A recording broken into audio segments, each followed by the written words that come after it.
수산물에 대한 오해와 궁금증을 낱낱이 파헤쳐드립니다. 고수들이 전하는 알아두면 쓸데있는 수산물 이야기. 지식 토크쇼 수산물 톡톡입니다. 네, 지난 시간 두 분께서요 정말 거침없는 입담을 보여주셔서 시간이 정말 눈 깜짝할 새 지나갔습니다. 오늘은 또 어떤 각오로 나오셨는지 궁금한데요. 수산물을 주제로는 처음 해봤던 것 같아요. 그렇죠. 저희 같은 게 없죠. 그렇죠. 아주 재밌었고 유익했습니다. 근데 오늘은 좀 더 이렇게 알찬 정보를 재미있고 유익하게 전해드리기 위해서 제가 다시 나왔습니다. 예, 저도 개인적으로 굉장히 의미 있는 시간이었고요. 오늘은 특히 시청자분들이 수산물 평소에 궁금해하는 그런 부분을 다루는 지금 오늘 주제가 많아가지고 그 부분 저도 이제 굉장히 기대되고 있습니다. 네, 그러면 이 두 분을 모시고 오늘 또 재미있는 이야기 나눠봐야 될 텐데요. 수산물에 대한 풍성한 지식을 선사하는 수산물 톡톡 지금 시작합니다.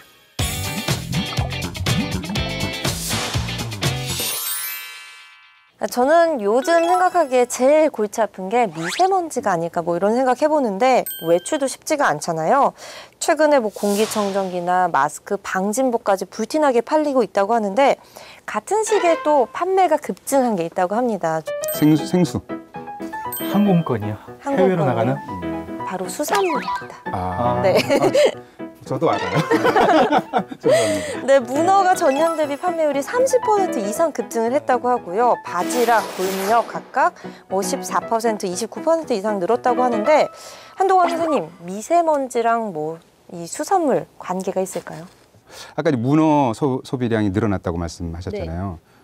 그것도 이제 일리가 충분하게 있는 게 문어에는 타우린이 많습니다. 타우린은 실제로 간 기능을 활성화시켜서 해독작용을 뛰어나게 하거든요. 그래서 중금속을 배출시키는 데 도움이 되고 또 여러분들이 많이 아시는 미역이나 다시마, 미끈거리는 성분, 알긴산. 이제 다이어트에도 도움이 되고 대장 건강에 도움이 되지만 역시 장 내에서 음식물에도 중금속이 있거든요. 음식물에 있는 중금속과 흡착을 시켜서 중금속이 체내로 들어오지 못하도록 밖으로 빼내는 역할을 하기 때문에 수산물을 여러모로 잘 섭취하시게 되면 미세먼지를 제거하는 데 건강을 관리하는 데 굉장히 많은 도움이 된다고 볼 수 있습니다. 이 수산물이 미세먼지뿐만 아니라 그냥 건강 자체에 좋다고도 다들 알고 계시잖아요. 김 작가님, 수산물이 이건 정말 탁월하다 이런 부분이 있나요?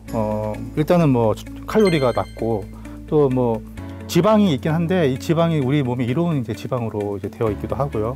그리고 또 단백질 함량도 높아서 이제 흔히들 이제 아시는 것처럼 자라는 청소년기 아이들한테 굉장히 좋고 저도 이제 딸을 키우는 아빠로서 이제 식탁에 자주 올리려고 하거든요.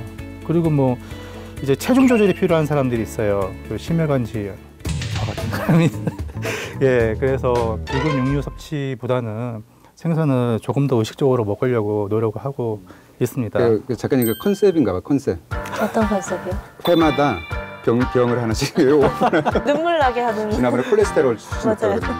고지혈, 과체중 약간 그런 게 있어요. 그래서 수산물을 좋아하시니까 오래 사시는구나. 안 그랬으면 큰일 날 뻔했었습니다. 네, 또 눈물 없이는 이 방송을 못 보실 것 같습니다.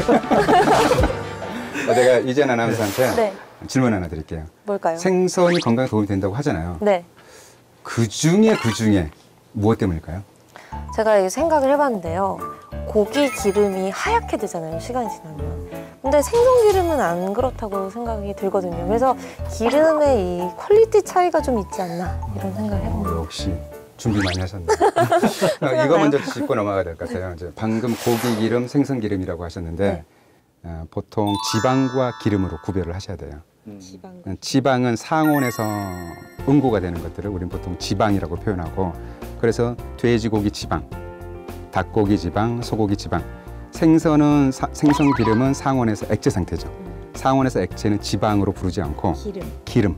그래서 석유 지방이 아니라 석유 기름. 또 영어로는 지방은 fat, 기름은 오일. 와. 어쨌든 생선 기름이죠, 생선 기름. 생선 기름이 도움이 되는 게 불포지방산이기 때문이고 그중에 오메가3 지방산이 굉장히 많아요. 오메가3 지방산은 혈액 건강에도 도움이 되고 또 면역 안정시키는 도움이 되는데 음식물로 섭취를 꼭 할 수밖에 없는 게 필수 지방산이라고 표현해요. 필수 지방산. 그러니까 이제 몸에서 만들어지지 않고 음식물로만 섭취를 해야 되는 것 중에 하나죠.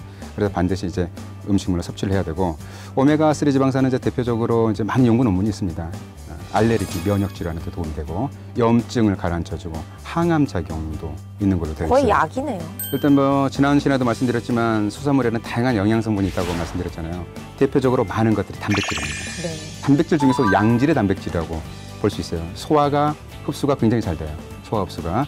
그다음에 방금 말씀드렸던 불포화지방산 함량이 굉장히 높죠. 그래서 심혈관 질환에 도움이 되고 비타민과 미네랄도 굉장히 풍부해요. 이것들은 굉장히 많은 성분이고 반대로 상대적으로 적어서 도움이 되는 성분이 있어요. 어떤 뭐죠? 건가요? 포화지방산. 포화지방. 또 칼로리가 낮죠. 또 탄수화물.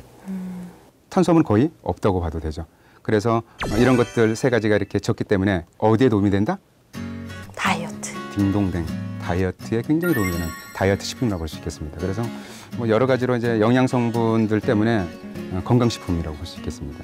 정말 셀 수 없는 효능들이 있는데 또 다른 효능들이 있으면 어떤 게 있을까요? 일단 뭐 육식성 동물, 그러니까 사자, 호랑이를 예를 들면은 네. 수명이 10년에서 15년 정도밖에 안 생각보다 돼요. 짧네요. 그렇죠. 그리고 뭐 이제 육식 때문에 그런 거예요. 풀 뜯어먹는 말이나 소도 길게 살아야 3, 40년, 50년까지 산다고 하는데요. 근데 이제 고래는 한 70년, 거북이가 한 150년 정도, 특히 이제 지구상에서 가장 오래 사는 그 동물이라고 해요. 혹시 아세요? 저 모르겠는데요. 아세요? 아, 그거 뭐죠? 그 아이슬란드에 네. 그 대왕 백합조개라는 조개가 있습니다. 백합조개요? 예, 그게 한 400년까지 사는 거고. 정말 오래 사네요. 400년 전부터 네. 이렇게 연도를 셌구나. 네, 그러니까 사실 그걸 잡아먹지만 안 되면은 얼마나 사는지 정확히도 모르죠. 동의보감에도 해조류가 이제 여러 종류가 나와 있는데요. 대표적으로 김을 감태라고 했습니다. 감태. 치질에 도움이 된다고 기록하고 있어요. 그리고 이제 광란, 어떻게 보면 식중독인데요. 식중독에 걸려서 토하고 설사할 때 김이 도움이 된다고 기록하고 있습니다. 그리고 청각, 우리 김치에 넣는 청각 있잖아요. 녹각처럼 생겼다고 그래서 녹각채라고 해요. 이게 이제 청각의 기운이 서늘해서 열이 위로 몰려 있을 때 청각을 먹으면 일종의 화병. 기록에 그렇게 돼 있습니다. 열이 위로 몰려 있는 걸 가라앉혀준다. 미역도 열을 좀 내려주는 효과가 있어요. 그리고 이제 다시마는 부종을 치료하는데 도움이 많이 됩니다. 그래서 이뇨작용이 있으면서 얼굴이 붓는 것도 좋아진다. 그리고 종기가 날 때도 다시마를 썼죠. 그래서 요즘은 이제 해조류들을 식품으로 많이 먹지만 어떻게 보면 약식동원의 측면에서 보면 특정한 증상이 있을 때 특정한 그 해조류를 먹음으로써 자신의 증상도 관리하고 건강을 이렇게 도모하는 데도 많은 도움이 된다고 볼 수 있죠.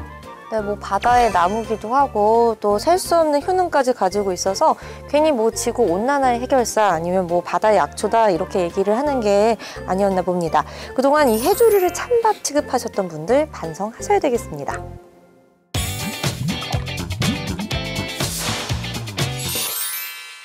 여러분들이 알고 계신 수산물 정보의 참견에서 정확한 정보를 전해드릴까 하는데요. 이름하여 수참시, 이 수산물 정보 참견 시점이라고 이름을 좀 붙여봤는데요. 어떤가요? 너무 막 갖다 붙여. 네, 제가 좀 트렌드에 민감한 사람이다 이렇게 좀 알아주시면 좋을 것 같아요. 지난번에 저희들이 정리했죠. 성공한 자를 따라가면 실패하지 않는다. 그렇죠. 그렇게 일단 봐주시면 좋을 것 같습니다. 네, 첫 번째 살펴보겠습니다. 붉은 살 생선과 흰 살 생선 가운데 어떤 것이 더 몸에 좋을까? 이거 한 번쯤은 다 궁금해하셨던 것 같은데 한동화 선생님, 영양 성분에 큰 차이가 있을까요? 일단 뭐 단백질 성분은 함량은 비슷합니다. 함량은 18에서 20% 정도 뭐 흰살 생선이나 붉은 생선 비슷한데 약간의 차이가 있는 게 흰살 생선은 콜라겐이 많아서 약간 쫄깃하면서 담백해요. 그다음 붉은 살 생선은 약간 기름지죠. 불포화 지방산이 많아서 그런데 약간 고소하고 뭐 이제 그런 측면이 있죠. 부드럽고. 그렇죠. 부드럽기도 하고. 그래서 뭐 참치 같은 거 보면 딱 느낌 있잖아요. 녹아내리는 느낌. 그렇죠. 그게 딱 이제 그 불포화 지방산, 오메가3 지방산들 때문인데 일반적으로 알려져 있기로 흰살 생선의 단백질을 굉장히 양질의 단백질이라고 표현합니다. 붉은 살 생선보다 소화가 잘 됩니다. 그래서 노인분들이나 주부분들 중에서 나이가 먹으면서 근육이 빠지거든요. 그럼 달걀을 많이 먹으라 그러는데 저는 양질의 단백질인 흰살 생선을 환자분들한테도 굉장히 많이 권하고 있어요. 만약에 이렇게 한 접시에 두 가지가 나오면 어느 것부터 먹어야 될까요? 저는 보통은 네. 이제 맛이 담백한 흰살 생선을 먼저 먹고 그 다음에는 맛이 진한 붉은 생선을 먹으라라고 이제 순서를 정해주거든요. 네. 저는 그거 반대합니다. 친구들하고 먹는데 참치 뱃살 나왔어요. 그거 먹는 거예요. 뺏기거든요. 맛있는 것부터 먹어라. 예. 네, 그러면 두 번째 이제 넘어가 볼게요. 네. 자연산과 양식산 이 생선 둘 중에 도대체 어떤 게 더 맛있냐, 어떤 걸 먹어야 되냐 많은 분들 궁금해하실 것 같은데 일반적으로 자연산 하면 가격도 비싸고 더 맛있을 것 같잖아요. 어떤가요? 저도 잘 모르겠어요. 양식과 바다에서 잡아서 먹으면 정말 맛있어요. 아, 이게 자연산이기 때문에 맛있나 보다도 있겠지만 그건 배 위에서는 그 자연에서는 뭘 먹어도 맛있지 않겠습니까? 그렇죠. 예. 사실은 자연산은요, 야생에서 먹이 활동을 할 때 먹이 경쟁에서 도태되는 개체가 덜어 있어요. 그러면 이제 굶어 있을 거 아니에요. 그러면 이제 뭐 영양성으로도 많이 좀 부족한 부분이 있고 맛도 빠져 있을 거란 말이에요. 그래서 개체마다 좀 편차가 있습니다. 그리고 또 스트레스 같은 게 결정적으로 자연산은 굉장히 취약해요. 근데 이 스트레스가 이 살성, 그러니까 육질, 맛에 이게 아주 큰 영향을 영향이 주죠. 끼치나요? 예. 그래서 요컨대 이제 자연산이 양식산보다 뛰어날 때가 있긴 해요. 제철에 살이 포동포동 쪘다거나 혹은 또 자연산이 양식산보다 맛이 뛰어난 일부 어종들이 있고 그 외에 또 이제 현장에서 직접 잡아서 바로 썰어 먹는 경우 그 경우가 아니면은 저는 차라리 양식산을 권하고 있는 거죠. 네, 양식산, 자연산에 대해서 좀 얘기를 나눠봤는데 비슷한 맥락에서 뭐 냉동 생선이랑 생물이랑 비교했을 때는 어떨까요? 사실 이 소비자분들이 많이 오해하는 것 중에 하나가 물고기를 잡아요. 그리고 그대로 내버려 둬요. 그러면 시간이 이렇게 흐름에 따라서 선도도 자연스럽게 비례해서 떨어진다고 생각하잖아요. 만약에 여기서 이 살아있는 생선을 바로 이제 목을 따고 죽여서 냉동을 시킨단 말이죠. 네. 그러면 그 선도는 그 시점에서 선도 저하가 멈춰버리는 겁니다. 예. 그래서 우리가 흔히 참치집에 가면은 참치회를 먹는데 이 참치회가 냉동이잖아요. 실제로는 잡아서 살아있을 때 바로 피를 빼고 내장을 빼고 그리고 급속 냉동을 시키죠. 그렇기 때문에 그 시점에서 선도 저하가 멈춰버렸기 때문에 맛과 선도가 살아있는 것이죠.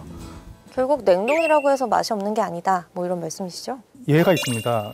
동태탕이 있고 식당에 가면은 한 2, 3천 원 더 비싼 생태탕이 있어요. 네. 근데 언뜻 보면은 생태탕이 더 신선하고 맛있을 것 같잖아요. 네, 이름만 들어도 생태. 네. 예. 저는 생태가 더 맛있더만. 아, 그래요? 신선한 생태라면은 동태보다 훨씬 맛있을 수밖에 없죠. 아, 우리 사장님 감사하네. 그런데 이제 생태라는 것이 유통 과정에서 보통 소비자까지 전달될 때 한 2, 3일 정도 길게는 4일까지도 걸리기도 해요. 그때쯤 되면은 이미 어느 정도 선도가 많이 저하된 상태란 말이죠. 국물을 이렇게 내서 먹어보면 맞아요. 텁텁하고 비린내가 좀 날 때가 있어요. 하긴 이제 생태라고 시켰는데 제가 생태탕을 되게 좋아해서 이걸 오래됐구나. 그러니까 약간 말라 비틀어지기 일보 직전 네. 그런 걸 있어요. 그러면 부르죠. 아, 말씀하시죠. 그러면 그냥 동태 먹을 텐데. 그렇죠. 동태는 잡자마자 바로 급냉한 거라서 오히려 그게 더 이제 신선하다는 거죠. 네, 몰랐던 점을 알려주셨네요. 저희가 또 그런 점도 배워갑니다. 네, 마지막 또 얘기를 나눠보겠습니다. 대게와 관련한 정보를 좀 참견해 볼까 하는데 세 번째입니다. 우리가 먹는 대게는 모두 수컷이다라는 건데 전 이건 몰랐어요. 벌금이 1,000만 원이에요. 또 2년 이하 징역에 처할 수 있는 법안이 있어요. 이게 솜방망이 처벌이라는 거죠.